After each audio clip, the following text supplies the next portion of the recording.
ವೀಳ್ಯದ ಎಲೆಯಲ್ಲಿ ದೀಪ ಹಚ್ಚುವುದರಿಂದ ಆಗುವ ಶುಭಫಲಗಳೇನು?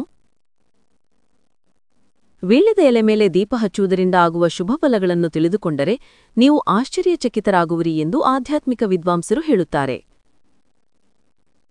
ಮಾತೃತ್ವದ ದೇವತೆ ಪಾರ್ವತೀದೇವಿಯು ವೀಳ್ಯದ ಎಲೆಯ ಕಾಂಡಗಳಲ್ಲಿ ವಾಸಿಸುತ್ತಾಳೆ. ಲಕ್ಷ್ಮೀದೇವಿಯು ವೀಳ್ಯದ ಎಲೆಯ ಕೊನೆಯಲ್ಲಿ ವಾಸಿಸುತ್ತಾಳೆ ಮತ್ತು ಶಿಕ್ಷಣದ ತಾಯಿ ಸರಸ್ವತೀದೇವಿಯು ಮಧ್ಯದಲ್ಲಿ ವಾಸಿಸುತ್ತಾಳೆ ಎಂದು ನಂಬಲಾಗಿದೆ. ಅಂತಹ ವೀಳ್ಯದ ಎಲೆಗಳ ಮೇಲೆ ನೀವು ದೀಪ ಹಚ್ಚಿದರೆ ನಿಮ್ಮ ಉದ್ದೇಶಿತ ಕಾರ್ಯಗಳು ಯಶಸ್ವಿಯಾಗಿ ಪೂರ್ಣಗೊಳ್ಳುತ್ತವೆ. 6 ತಾಜಾ ವೀಳ್ಯದ ಎಲೆಗಳನ್ನು ತೆಗೆದುಕೊಳ್ಳಿ. ವಿಶೇಷವಾಗಿ ವೀಳ್ಯದ ಎಲೆಗಳ ತುದಿಗಳು ತಾಜಾವಾಗಿವೆ ಮತ್ತು ಮುರಿಯಬಾರದು ಎಂದು ಖಚಿತಪಡಿಸಿಕೊಳ್ಳಿ. ತುದಿಗಳಿಲ್ಲದ ವೀಳ್ಯದ ಎಲೆಗಳನ್ನು ಪೂಜೆಗೆ ಎಂದಿಗೂ ಬಳಸಬಾರದು. ಆದಾಗ್ಯೂ ನಾವು ಈಗ ದೀಪಕ್ಕಾಗಿ ಬಳಸುವ ವೀಳ್ಯದ ಎಲೆಗಳನ್ನು ಬೆಳೆಸಬೇಕು.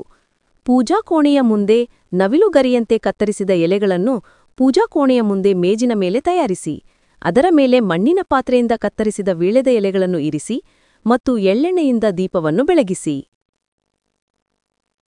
ಎಳ್ಳೆಣ್ಣೆಯಲ್ಲಿರುವ ವೀಳ್ಯದ ಎಲೆಗಳು ಉತ್ತಮ ವಾಸನೆಯನ್ನು ನೀಡುತ್ತದೆ. ಈ ವಾಸನೆಯನ್ನು ಉಸಿರಾಡುವುದರಿಂದ ನಿಮ್ಮ ಆರೋಗ್ಯ ಸುಧಾರಿಸುತ್ತದೆ. ನಿಮಗೆ ಸಕಾರಾತ್ಮಕ ಶಕ್ತಿ ಸಿಗುತ್ತದೆ. ಸಂತೋಷ ಮತ್ತು ಸಂತೋಷ ಸಿಗುತ್ತದೆ. ನಿಮ್ಮ ಯೋಜಿಸಿದ ಕೆಲಸಗಳು ಯಶಸ್ವಿಯಾಗಿ ಪೂರ್ಣಗೊಳ್ಳುತ್ತವೆ.